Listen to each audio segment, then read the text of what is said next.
जहां बहुत से चैलेंजेस हैं वहां पर हम नई हुकूमत के चैलेंजेस के हवाले से बिल्कुल मरीम नवाज साहिबा की पहले तो बात करेंगे, जो कि मुल्क की तारीख की पहली खातून वज़ीर आला बन गई हैं और गवर्नर बलीगुर रहमान ने हलफ लिया है। वालिद और चचा ने गले लगाकर मुबारकबाद पेश की है।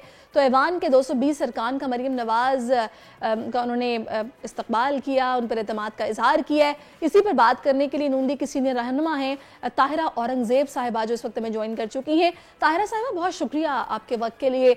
सबसे पहले तो बड़ी ये एजाज़ की बात है मरीम नवाज के लिए कि वो पहली खातून वज़ीर आला पंजाब की मुंतखब हुई हैं।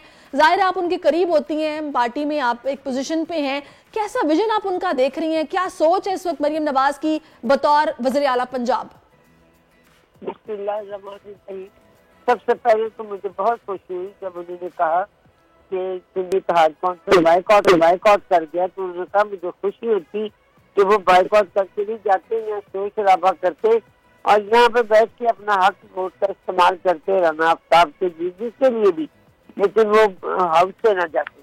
ये एक बड़ा अच्छा उनका मुझे आइडिया लगा। और दूसरा ये है कि मरीम नवाज साहिबा के पास अपने वालिद और अपनी चचा का एक वसी तजर्बा है। जो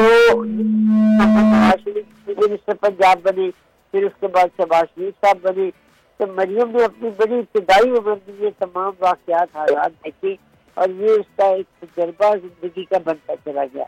वो इंशाअल्लाह ताला मैंने अपनी पहली तकरीर में कहा कि मैं 300 से कम यूनिट वालों को आसान स्टार्ट का सेवन पैदल देंगे, अपनी छत के लिए गरीबों के लिए शुरू में 1 लाख घर बनाएंगे, इंटरेस्ट फ्री लोन देंगे, स्मॉल बिजनेस लोन देंगे, हर जिला में एक हार्ट, एक कैंसर और किडनी लिवर के हॉस्पिटल का ऐलान भी उन्होंने पहली तकरीर में किया।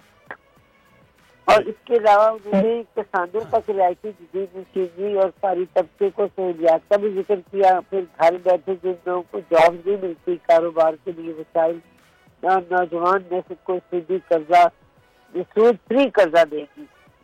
फिर उन्होंने प्राइस कंट्रोल कमेटियों के बारे में भी बात की और ये भी कहा कि 5 हम IT सिटीज बनाएंगे, स्टूडेंट को जैसे शहबाज शरीफ साहब लैपटॉप देते थे, स्कॉलरशिप देते थे, उसी तरह देंगे। हर जिला में एक दानिश स्कूल बनाया जाएगा जहाँ नहीं है।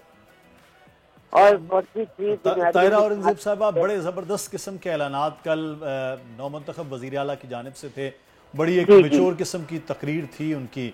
लेकिन सवाल मेरा यहाँ पर यह है कि वजारत उज़्मा के लिए भी अब पाकिस्तान मुस्लिम नून मजबूत उम्मीदवार मियाँ शहबाज शरीफ साहब वज़ीर आज़म बन जाएंगे जब भी ये इजलास अब अगले आने वाले दिनों में बुलाया जाएगा 29 तक। तो लेकिन 16 महीने में भी हुकूमत विफाक में आपकी थी, ये चैलेंजेस थे, किसान के लिए खाद के चैलेंजेस थे, गरीब आदमी के लिए बिजली के बिल और गैस के बिल्स के चैलेंजेस थे, महंगाई का एक बहुत बड़ा चैलेंज आपकी हुकूमत के लिए खड़ा था और अब भी है। तो ये किस तरह से अब निपटा जाएगा? हुकूमत वैसी ही आपकी बन रही है इत्तेहादी, वो उस तरह से 2/3 वाली मेजॉरिटी भी नहीं आपको मिल पाई विफाक में, तो फिर ये चैलेंजेस से कैसे अब निपटेंगे? निपटने के लिए ऐलानात किए कि जब इंसान बिजली का बिल देता है तो खाने को रोटी नहीं होती। बिल्कुल, उन्होंने कहा 300 यूनिट तक जो बिजली होगी वो फ्री देंगे। उनकी सहूलियात में भी कहा गया है कि जवान पैकेज रमजान के साथ ही शुरू हो जाएगा। इसके लिए उन्होंने कहा नौजवान को सूद फ्री कर्जे देंगे ताकि उनके माली हालात बेहतर हो सके। जॉब तो एकदम से क्रिएट नहीं की जा सकती और ना हमारे खजाने की ये हालत है, लेकिन जो चीजें उनकी सहूलत के लिए वो कर सकती है उसके लिए उन्हें फ्री वाईफाई का है, सुबह को ऐलान किया है और खवातीन के लिए, लड़कियों के लिए, स्टूडेंट्स के लिए इलेक्ट्रिक वाइस का है। फिर स्कूल ट्रांसपोर्ट हर जिले में मेट्रो बस सर्विस का ऐलान किया है। ये वो ऐलान आता है जिससे लोग महंगाई से जो तंग आ चुके हैं, महंगाई की स्थिति में जो पिस रहे हैं, वो रिलीफ फील करेंगे। अभी उन्होंने लेकिन ताहिरा औरंगजेब साहबा, मैम एक चीज जो है वो आपके दौरे हुकूमत में आके बिजली की कीमत भी सबसे ज्यादा हुई, गैस की कीमतें भी बढ़ी हैं, तो फिर एक जानिब आप 200 फ्री यूनिट की भी मरियम साहबा ने ऐलान किया था इलेक्शन के दिनों में। 200 नहीं 300 जी, 300 चलें यूनिट, वो 300 यूनिट कैसे देंगे? पाकिस्तान का तो मुल्की खजाना इस तरह का मुतहम्मिल ही नहीं है। क्या वो वाकई देंगे या वो इंतखाबी नारा ही था आपका?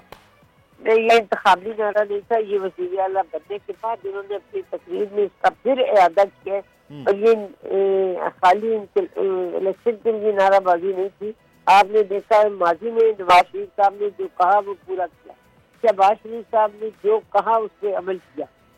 सही, लेकिन तायरा साहब अब इसमें जाहिर है IMF का प्रोग्राम भी पहले देखना पड़ेगा, उसके बाद ही ये दावे या फिर ये वादे काबिल अमल हैं या नहीं है, ये भी चीजें आगे मुख्तलिफ हो सकती हैं। थोड़ा सा मैं चाहूंगी जरा इस हवाले से बताइएगा कि हम, ठीक है छोटे मियाँ साहब को खादमी आला भी कहा गया, उन्होंने बड़ी अवाम की खिदमत की, बड़ा काम किया, इसमें कोई शक नहीं है, लेकिन बहुत सारे नाक़िदीन ये भी कहते रहे कि भी वो तो सिर्फ लाहौर की हद तक थे, लाहौर को पेरिस बनाया उन्होंने, बाकी शहरों पर पंजाब के उस तरीके से ना काम हुआ ना वहां वो नजर आए। तो मरियम साहिबा इस हवाले से क्या सोच रखती हैं? मुझे बड़ा दुख होता है जब लोग ऐसी बातें करते हैं। रावलपिंडी में उन्होंने अपने दौरे हुकूमत में 2 हॉस्पिटल बनाए, एक रावल रोड पे उन्होंने हार्ट का हॉस्पिटल बनाया और शमशाबाद मरी रोड पे उन्होंने लिवर ट्रांसप्लांट प्लांट का और किडनी के लिए उन्होंने हॉस्पिटल बनाया, वो अपने दौर में बनाए। और ये दोनों हॉस्पिटल, क्योंकि मैं पिंडी रहती हूँ, मैंने देखी। तो स्पेसिफिकली साउथ पंजाब की बात बहुत होती है कि उस तरह सर पे नजर होता है। मैंने भी पिंडी वाला हॉस्पिटल वो आगे से गुजरा था कि बहुत अच्छा हॉस्पिटल बना। मैं पिंडी मैं साउथ पंजाब की बात कर रही हूँ। वो बहुत अच्छा था, सही कह रही हैं तायरा औरंगजेब साहिबा, क्योंकि उनका शहर है जी। वो जी तायरा साहिबा, जी तायरा साहब कंटिन्यू कीजिएगा। देखिए आपसे शहबाज शरीफ साहब ने जहाँ भी दानी स्कूल बनाए वहाँ गरीबों के बच्चे पढ़ते थे और जिनको अवार्ड मिलते थे, हर बच्चा अपने मुंह से कहता था, कोई कहता था मेरा वालिद रिक्शा चलाता है, कोई कहता था मेरा वालिद किसी स्कूल में पीएड है, कोई कहता था कि मेरा वालिद जो है माली है। ये वो पिसा हुआ तबका था जो अच्छे स्कूलों में जाने का ख्वाब देखते हैं। और कल मरियम नवाज की एक और बात मुझे बहुत अच्छी लगी कि अब कोई बच्चा भी माली हालात की वजह से स्कूल से बाहर नहीं रहेगा। हर बच्चे को हम तालीम के लिए, फ्री एजुकेशन के लिए स्कूलों में लेके जाएंगे। जब तक पाकिस्तान के अंदर तालीम का मसला हल नहीं होगा, कोई मसला हल नहीं होगा।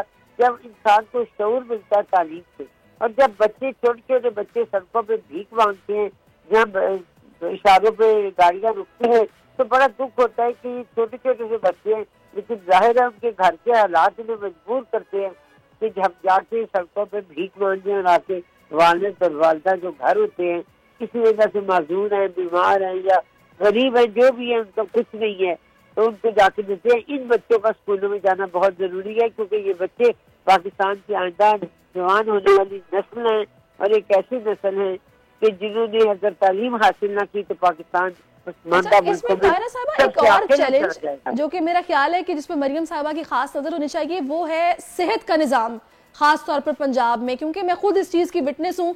गंगाराम हॉस्पिटल की बात कर लेते हैं कि वहां पर जब कोई ऐसी सिचुएशन इमरजेंसी की पैदा होती है तो लोग फर्श पर बैठे होते हैं, वहां पर बिस्तर की कमी हो जाती है। तो इस हवाले से फिर मुफ्त इलाज, ठीक है बिजली की तो बात की जा रही है, मुफ्त इलाज के लिए भी कुछ सोचा जा रहा है जो कि गरीब को मिले? नहीं, उन्होंने कहा मैं सेहत कार्ड का मंसूबा दोबारा से पूरा ऐलान किया शुरू करूंगी। और आज ही से, जब उन्होंने हेल्प उठाया है, उन्होंने कहा आज ही से इमरजेंसी में तमाम पेशेंट्स को फ्री अद्वियात मिलेगी, फ्री मेडिसिन मिलेगी, किसी आदमी को पैसे देकर वहाँ दवाई खरीदने की जरूरत नहीं। ये बहुत बड़ा ऐलान है कि आपको हर इमरजेंसी में फ्री मेडिसिन मिले और आपको हर शख्स को सेहत कार्ड के मंसूबे का ऐलान भी किया गया। और ये भी कहा गया है कि हॉस्पिटल के अंदर हम हर हॉस्पिटल को अपर ग्रेड करेंगे, अपग्रेडेशन करेंगे उसकी, और उसमें कमरों का भी जाहिर है कमरे बढ़ाए जाएंगे। और उन्होंने कहा कि जो बीमारियां खास तौर पे आजकल जिनकी हम सुनते हैं, हार्ट की है, किडनी की है, लिवर की है, इसके लिए नए हॉस्पिटल बनाने का उन्होंने हर जिला में ऐलान किया। अच्छा तायरा औरंगजेब साहब, कौमी असम्बली के हवाले से बात करते हैं। अभी तक सदर ने बाकायदा कोई साइन नहीं किया असम्बली के हवाले से कि इजलास बुलाने का, तो 29 तारीख तो वैसे ही वो एक आखिरी तारीख बन रही है। क्या वजह आपको लग रही है कि कौमी असम्बली का इजलास नहीं बुलाया जा रहा सदर की जानिब से? देखिए, ये सदर तो पहले से इमरान खान के और पीटीआई के सदर थे, पाकिस्तान के अवाम के सदर तो थे। और दूसरी बात, माजी में जो कुछ मैंने बतौर एक रुकन कौमी असम्बली देखा वो हमेशा उनका रवैया ऐसा ही था। और दूसरी बात ये है कि किसने मना किया था कि जब दीगर सियासी जमातें अपनी मखसूस नशिस्तों की लिस्टें इलेक्शन कमीशन में जमा करवा रही थी, तो इन्हें किसने मना किया था कि उनकी लिस्टें ना दी जाए? क्यों नहीं इन्होंने नाम दिए उस तारीख के अंदर इलेक्शन कमीशन को, जो तारीख इलेक्शन कमीशन ने अनाउंस की थी? और फिर इन्होंने क्यों नहीं पार्टी इलेक्शन, इंटा पार्टी इलेक्शन पीटीआई ने करवाया ताकि उनके लिए आसानी हो अपना निशान लेने में भी। उनको बल्ले का निशान क्यों नहीं दिया गया? इन्होंने पार्टी इंट्रा इलेक्शन छोटे से गाँव में करवाए, 2-4 बंदे बुला के।